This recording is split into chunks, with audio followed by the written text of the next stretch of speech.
What is not allowed in a 1031 exchange?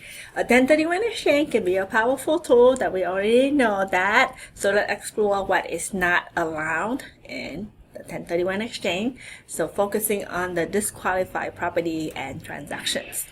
So first, let's talk about non-qualifying properties. The first thing is personal residences. You cannot use a 1031 exchange to defer taxes on the sale of your primary home. The exchange is only applicable to property held for investment or business purpose. For example, selling your primary residence and buying another home to live in does not qualify for a 1031 exchange. But remember, if it's primary home, that there is the exclusion, the section 121 for primary home, which might be more beneficial. So do check that out. We're gonna have the whole course about that. So it's gonna be a whole different course. So you can take a look at that. The second property that not qualify for 1031 exchange is fix and flip properties. So property bought and renovated with the intent to quickly sell or flip do not qualify because they are considered inventory rather than investment properties. For example, purchasing a house, fixing it up, and selling it within a few months disqualify it from a 1031 exchange. Next up is vacation homes. So vacation homes can be tricky. So if you rent out the properties and it's qualified as an investment property, it might be eligible. However, if you primarily use it for personal enjoyment, it does not qualify. For example, a vacation home that you use for personal vacation for most of the years does not qualify, but if it is rented out for the majority of the year, it might. So a lot of people do Airbnb on their vacation rental. So as long as you meet all the criteria and the property is built as investment properties, then it qualifies for 1031 exchanges. The next stop is stock in trade and other securities. So stocks, bonds, notes, and other security do not qualify for 1031 exchange. The exchange is strictly for real property. For example, you cannot exchange real estate for a share in a real estate investment trust REITs. The next stop is partnership interest. So interest and partnerships such as limited liability company LLC or limited partnership LPs do not qualify. Only the actual real estate can be exchanged. For example, you cannot exchange your interest in a real estate partnership for a direct ownership interest in another property. So we talked about the non-qualifying properties. Now let's talk about the non-qualified exchanges. So non-like kind property. So the property exchange must be of like kind, meaning they must be of the same nature or character, even if they differ in grade or quality. For example, exchange real estate for personal property like equipment or machinery is not allowed. The next thing is delayed exchange without qualified intermediary. So technically, you don't need a qualified intermediary, but you need an exchange facilitator. And the IRS give you specific rules, what they consider a disqualified exchange facilitator.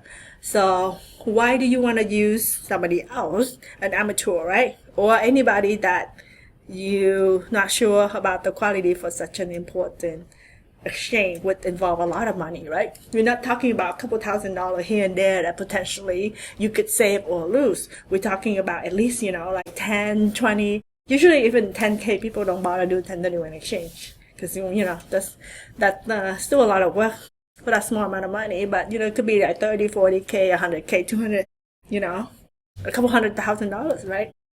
So you want to use somebody that's qualified. You want to use an expert, like somebody know what they're doing, right? So that's why you want to use a qualified intermediary. So usually we assume that somebody that have a lot of experience, have a lot of reviews, have done a bunch of 1031 exchanges from something simple like a deferral exchange to something complex like an improvement exchange, construction exchange, a reverse exchange.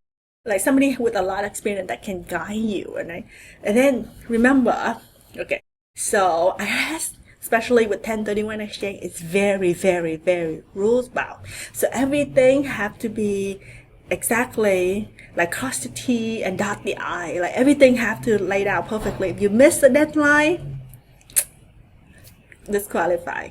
So you want to have some expert by your side. So the qualified intermediary can be your expert in this case, right? So in a delay exchange, you must use a qualified intermediary to hold the proceeds from the sale. So technically the IS tell you that you need an exchange facilitator to do that. Not like, they don't say, oh, you have to use a qualified intermediary, but you want to use a qualified intermediary because of all the reasons that we just talked about, right? From the sale until they can be used to purchase the replacement property. So for example, if you directly receive the proceeds from the sale of your property, this is not qualified for 1031 exchange, right? So after the sale of your relinquished property, that you have the money wired to your bank account, or you receive the money to your name, then no, it's no more exchange. You cannot do an exchange anymore, right? The next step is exchanges involve related parties. So exchanges between related parties are allowed but come with strict rules. So if either party disposes of the property within 2 years of the exchange, the tax deferral may be avoided. For example, swapping property with a family member and then selling the property within 2 years disqualify the original exchange.